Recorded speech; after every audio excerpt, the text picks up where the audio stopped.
दादा साहब, ये इस पे क्या कहेंगे जो नेशनल प्रेस क्लब के अंदर आज होने वाली प्रेस कॉन्फ्रेंस जिस पे सवाल उठाए गए कि आपका गला भी खुश्क हो रहा है, आपके हाथ भी कांप रहे हैं, आप 4 साल खामोश भी रहे हैं, आपकी बेटियां आपके हक में नहीं हैं, तो उस प्रेस कॉन्फ्रेंस पे क्या कहेंगे? मुझे एक बात, बड़ा सिंपल सी एक बात,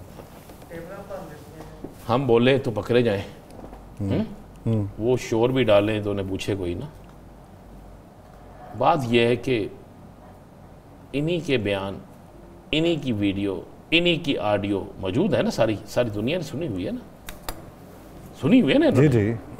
उसके बाद मुझे बताया कि इद्दत केस ये 5 साल बाद क्यों याद आया, और आज इतनी बड़ी शख्सियत थी, मुझे तो इस तरह लगा कि किसी मुल्क का कुछ सरबरा आ गया है और 20 मिनट पहले इस तरह टेंशन किया गया कि जनाब एक बहुत बड़ी प्रेस कॉन्फ्रेंस आ रही है। फिर अचानक से देखा तो मानिका साहब बैठे हुए थे, हाबर मानिका साहब, और वो मोबाइल से चीज़ें सुना रहे थे और ऐसी ऐसी गुफ्तगू कर रहे थे जिन्हें सुनकर गुस्सा भी आता था, हंसी भी आती थी, और ये भी आता था कि या अल्लाह झूठ कितना क्लियर बोला जा रहा है। क्यों ये बोल गए कि इनके खिलाफ उस वक्त के चीफ जस्टिस साहब ने 100 मोटो लिया था। यासर साहब, याद है आपको? जी याद है कि जनाब आज जिस तरह हज़रत बाबा फरीदगंज शक रहमतुल्लाह का उर्स मुबारक है, वहां पर कोई गद्दी नशीन नहीं, यही सब कुछ हुआ करते थे, इनके लिए जगह महसूस हुआ करती थी। बोल गए कि तकर्रर तबादले किनके कहने पे होते थे। उस वक्त इद्दत केस याद नहीं था, उस वक्त इस्लाम की रूह से क्या होता है याद नहीं था। खुद कह रहे हैं, फरमा रहे हैं कि मैंने अपनी बीवी को तलाक दे दी, नवंबर में तलाक दी, दिसंबर में बच्चों को पता चला। यार इनके बच्चे किसी और मुल्क में रहते थे, इनकी उस दौरान बच्चों से फोन पे बात नहीं होती थी। सब बहुत संजीदा प्रेस कॉन्फ्रेंस थी आप यार, बड़ी संजीदा थी। आफरीन, क्या था सर उनके साथ? कोई नया बम बनाया सर? इंतहाई संजीदा थी राना साहब, इस तरह ना किया करें। इंतहाई इतनी संजीदा थी कि उनके साथ जो बराजमान शख्स थे वो 30 मिनट की प्रेस कॉन्फ्रेंस में 20 मिनट लूडो खेलते रहे मोबाइल के ऊपर। तो ये संजीदगी का आलम आप भी तो देखें ना। कुछ पूरी कौम लूडो चलाती है, तुसी एंड पे जाके डांग मार देंगे हो। लेकिन ये लूडो नहीं कह रहे, ये सप वाली गेम नहीं पीछे होती, वो पीछे वाली 99 पे हमें डांग मारते हैं, हम फिर वापस आ जाते हैं। हमारे साथ जो आज जिस तरह वज़ीर आज़म साहब ने किया है ना, माफ़ी है, कल पता लगना कि और टैक्स निकल गया। असं रात को खुशी जी सोना नहीं, 3 पखे भी ला रहे हैं, लाओ पुत्र तुम ही ला पखा, तुम ही ला पुत्र तुम ही ला। वज़ीर आज़म साहब ने कहता है जनाब कमाल दिए, वो कोई मसला ही नहीं का, उन्होंने ओवरलोड होना ही कोई नहीं। तो सुबह आपने जनाब ने मुझे आके कहते होना राती 4 साल चले जाए मीटर ये चले तजम्मल कलीम का शेर है ना कि जित लेना ते खोना एक बराबर नहीं, दुखिया नाल ते साडे यके ना मारो। तो आजकल तो हुकूमत इसी तरह कर रही है। तो ये प्रेस, अगर जो शख्स इस प्रेस कॉन्फ्रेंस को समझता है कि बड़ी थी, मैं तो समझता हूँ कि आज मैं तो इस इंतज़ार में था कि शायद किसी तरफ से आवाज़ आएगी कि जनाब फौरी तौर पर 100 मोटो एक्शन लिया गया है, और फिर पूछा जाएगा जनाब इतनी लंबी प्रेस कॉन्फ्रेंस किस तरह दिखाई गई। फिर पूछा जाएगा जनाब इस प्रेस कॉन्फ्रेंस ने क्या आने वाले फैसले पर असरअंदाज होने के लिए थी? क्या ये प्रेस कॉन्फ्रेंस जो है किसी को दबाव में लाने के लिए थी? ये प्रेस कॉन्फ्रेंस जो है वो किस लिए थी? अच्छा, इस पूरी प्रेस कॉन्फ्रेंस के मुझे किसी एक चीज़ की समझ नहीं। या सर आप मुझे बता दें, ये प्रेस कॉन्फ्रेंस है किस लिए थी? ये तो नहीं पता होगा, जो नहीं बता देना मुझे तो इस बात। क्या एक बंदा जब 3 दफ़ा तलाक दे के खुद कहता है मैंने तलाक दे दी, उसके बाद उसे क्या, उसकी बीवी क्या कर रही है? मुझे बता देना। खुद कह रहा है मेरी बीवी नेक साले बेहतरीन है, कोई शक नहीं है इसमें कोई दूसरी राय नहीं है, कुछ नहीं निकला। तो अब इस पे आ गए। इसके बाद एक और प्रेस कॉन्फ्रेंस करा। मैं आज एक तस्वीर देख रहा था इस केस के एक अहम गवाह की, वो सोशल मीडिया पर बड़ी कमाल चली हुई है यार। क्या? खान साहब मुंह धो रहे हैं, वो टिश्यू पकड़ के खड़े, चौधरी साहब जो भी है वो टिश्यू पकड़ के खड़े, मुझे लगता है उनकी ड्यूटी और शायद टिश्यू पे थी, तो वो अदब में खड़े हो गए, दोस्ती होती है ना। तो फिर आप कहते हैं कि जनाब ये क्या है, मुझे समझ नहीं आई। मुझे तो अभी तक नहीं, मैं अभी तक इस केस पे फंसा हुआ हूँ कि ये आज मानिका साहब ने प्रेस कॉन्फ्रेंस की किस मकसद के लिए।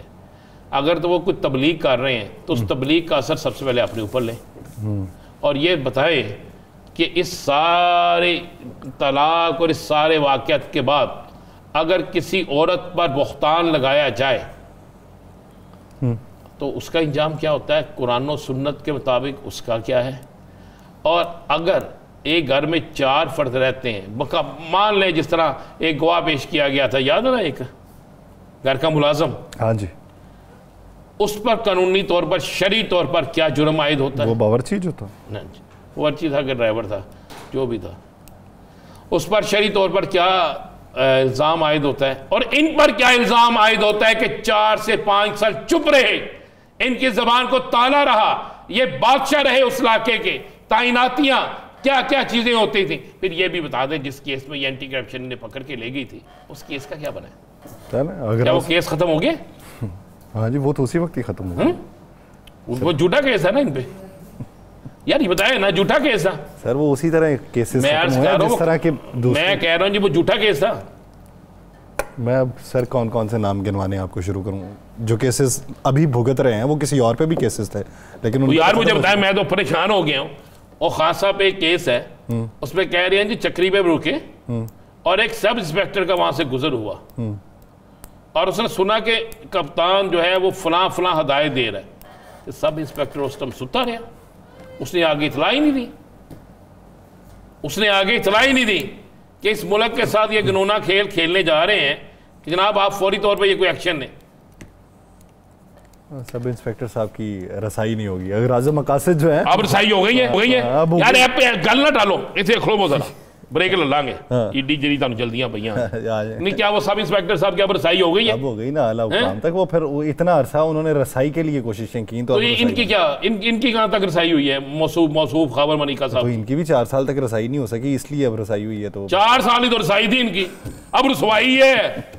और भाई 4 साल रसाई थी, अब रसवाई है। जाग नहीं तो पाक पतन की गली हल्लों से पूछ के देख ले, मैं भी आज होके आया हूं उधर से यार, उर्स मुबारक है। अच्छा, पूछ के तो देख लें। आप पूछ के आए हैं? मैं तो जाग देख के भी आया हूं। आप ऐनी शाहिदीन में से? नहीं मनु ऐनी शाहिद ना बनाओ। कैसर अहमद शेख साहब वाला वही मामला कि जो वो कहते हैं कि नवाज शरीफ साहब सियासत से दिलबर्दाश्ता हो चुके हैं, तो फिर सियासत में दिलचस्पी किस हद तक रह गई होगी उनकी? अच्छा, कैसर शेख साहब बड़े शरीफ आदमी हैं, बड़े डिसेंट आदमी हैं, मैं उनकी बड़ी इज़्ज़त करता हूँ और एक वाहद आदमी है जिसमें करप्शन नहीं है जिनमें ना सियासत में, और वाहद आदमी है जो बेचारे खुद ही अपनी जमात के ख़िलाफ़ ही खुद कशबम्बार बन जाते हैं। शरीफ आदमी सच बोल जाते हैं ना। बात यह है कि मियाँ साहब, इसमें कोई दूसरी राय नहीं। अब आपने मियाँ नवाज शरीफ को बाहर से बुलाया क्यों था? बाहर से आपने बुलाया, इस बड़े धूमधाम से आपने एक जलसा किया, सारे पाकिस्तान से लोगों को इकट्ठा किया, तो मियाँ साहब देता हूँ कबूतर उड़ाते, उसके बाद इलेक्शन में तोते उड़ा दिए। मतलब ये 2-3 काम आपने कर दिए। एक बंदे को आप वज़ीर आज़म बनाने के लिए लेकर आते हैं, उसके लिए आप सारा बाज़ार सजाते हैं, सारी ग्राउंड सजाते हैं, दुनिया की हर सहूलत उसे मुयस्सर होती है। इलेक्शन में 1 साइडेड इलेक्शन आप उसके लिए बनाने की कोशिश करते हैं। एक दिन पहले आप तमाम अखबारात में वज़ीर आज़म नवाज शरीफ की लीड्स लगवा देते हैं, सारा कुछ कर लेते हैं, और बाद में बेचारे उनका हाल ये है कि एक वो सिंपल से MNA है, और उस MNA बनने के बाद वो असम्बली के इजलास में भी एक दफ़ा ही गए हैं ना गालबन, बाकी तो 1 या 2 दफ़ा गए हैं, बाकी छुट्टियों पे चले गए हैं। और छुट्टियों की बीको मुझे लगे थे, किस में लगे हुए थे? किसमें? बीको में लगे थे, पाकिस्तान रेलवे में लगे हुए हैं, किस में लगे हुए हैं? छुट्टियों पे चले गए। ओ यार, पार्लियामेंट के लिए आए हैं वो, इस मुल्क की खिदमत के लिए आए, उन्हें पार्लियामेंट में होना चाहिए। आप कहते छुट्टियों पे चले गए, आफरीन है यार आप पे। यार वो आप सोचने वाली बात यह है कि वो इतना मायूस क्यों है? उन्हें मायूस नहीं होना चाहिए। देखें, वो पाकिस्तान के लिए एक बहुत बड़े लीडर हैं, उनकी पाकिस्तान को और पाकिस्तान को उनकी दोनों को एक दूसरे की बड़ी ज़रूरत है। तो इस पर मियाँ साहब को इस मुश्किल तरीन वक्त में, जब कौम जो है वो बिजली के बिलों से बिलबिला उठी है, जब कौम जो है वो एक एक खाने के नवाले को तरस रही है, इस वक्त में मियाँ साहब का अवाम में आना, अवाम को हौसला देना और अवाम के लिए कुछ करना इंतहाई ज़रूरी है। और अगर शेख साहब की बात दुरुस्त है कि वो मायूस हो चुके हैं, तो वो मायूस पता किससे हुए हैं? फिर किससे भी हुए? शहबाज शरीफ साहब से। भाई वो तो उनकी है। मरीम नवाज साहबा से, हुकूमत तो उनकी है। आसफ अली जरदारी साहब से, हुकूमत में वो भी हैं। और इसी तरीके से सिंध के वज़ीर आला से, KPK के वज़ीर आला से, और सबसे जितने भी वज़ीर आला है वो सबसे मायूस हो चुके हैं। अगर वो इस सिस्टम से मायूस हो चुके हैं, अगर इस हुकूमत से मायूस हो चुके हैं, तो फिर तो मियाँ साहब को सबसे पहले काम ये करना चाहिए कि अपनी बेटी से भी कहें कि छोड़ दे हुकूमत, भाई से भी कहें छोड़ दे हुकूमत, और अवाम में आए और अवाम से आके कहें कि नहीं भाई, मैं आपके साथ जीता हूँ, आपके साथ मरता हूँ। आप यहाँ पे गर्मी में बैठे हैं और मैं मरी में रहूँ, ये ऐसा नहीं हो सकता। आपके घर में रोटी ना हो और मैं खाना खाऊं, ये नहीं हो सकता। आप बिजली के बिलों के लिए अपने घर का सामान बेचे और मुझे पता ना हो, ये नहीं हो सकता। मियाँ साहब को तो फिर हकीकी लीडर है, उन्हें तो ऐसा करना चाहिए। और मैं तो इंतज़ार कर रहा हूँ कि शायद किसी वक्त भी ये इतला आ जाए और यासर साहब के मियाँ साहब जो हैं वो मैदान में आ गए हैं और मियाँ साहब ने कहा नहीं भाई छोड़ दो हुकूमत। अगर वो वाकई, अगर कैसर अहमद शेख साहब की बात वाकई दुरुस्त है, अगर तो मानेंगे दुरुस्त है, हम क्यों नहीं मानेंगे दुरुस्त है, वफाकी वजीर है, हम तो मानेंगे। अगर वो कह रहे हैं तो दुरुस्त कह रहे हैं ना, फिर वफाकी वजीर है, तो फिर मियाँ साहब अपनी हुकूमत से मायूस हैं। अगर मियाँ साहब मायूस हैं तो फिर मुझे बताएं ये 25 करोड़ आवाम जो है वो खुशहाल होगी? फिर तो पूरी कौम ही मायूस है ना, वो तो थी। और मियाँ साहब ने तस्दीक कर दी। और कैसर अहमद शेख साहब आपकी शुक्रिया, आपकी मेहरबानी कि आपने कौम को बता दिया, और ये एक अच्छी बात है। सर ये MKM बड़ी खामोश आजकल, काम पूरे हो गए उन्होंने। कौन से काम? वो मुझे एक बात तो बताएं, MKM ना उस दिन बोलेगी जिस दिन उसे पता होगा इक़्तिदार में बिल्कुल थोड़ा टाइम रह गया, फिर अचानक से छोड़ देगी इनको, यही होगा ना। क्या करें बेचारे MKM वाले, मैं उनको बेचारे इसलिए कहता हूँ, एक तरफ से पड़ जाती है पीपल्स पार्टी, नून लीग जो है उनसे कमिटमेंट करके पूरी नहीं करती। कराची के जो हालात है, बारिश आए पानी नहीं निकलता, बारिश ना हो पानी नहीं होता, ठीक है, बिजली नहीं होती, वहाँ के लोग 22-22 घंटे 23-23 घंटे बेचारे लोड शेडिंग में मरते हैं।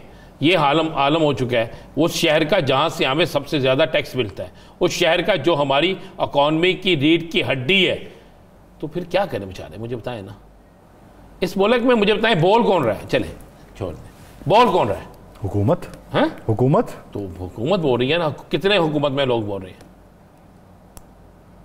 10, 15, 20, 25, 30 ये लगा लेना, गुजारा चल रहा है उनका। अगर 25 करोड़ अवाम से सिर्फ ये बोल रहे हैं तो बाकी अवाम तो गूंगी है, यहाँ बाकी अवाम सोई हुई है। तो आप उसमें सिर्फ MKM को क्यों रगड़ा लगाते हैं? आप उसमें बाकी क्यों नहीं करते? आप ज़रा बिलावल भुट्टो जरदारी सबसे क्यों पूछते? आज उनको चैलेंज किया है बैरिस्टर सैफ ने, पता है ना आपको जी। आज उन्होंने कहा जी साबित करें कि ये जो आप हम पे इल्ज़ाम लगाते हैं कि हमने ला के बसाया है, साबित करें। अगर आप साबित नहीं कर सकते तो हम साबित कर देते हैं कि आपके दौरे हुकूमत में ये सारा कुछ तय हुआ था। ये क्या खेल गेम शुरू हो गया भाई।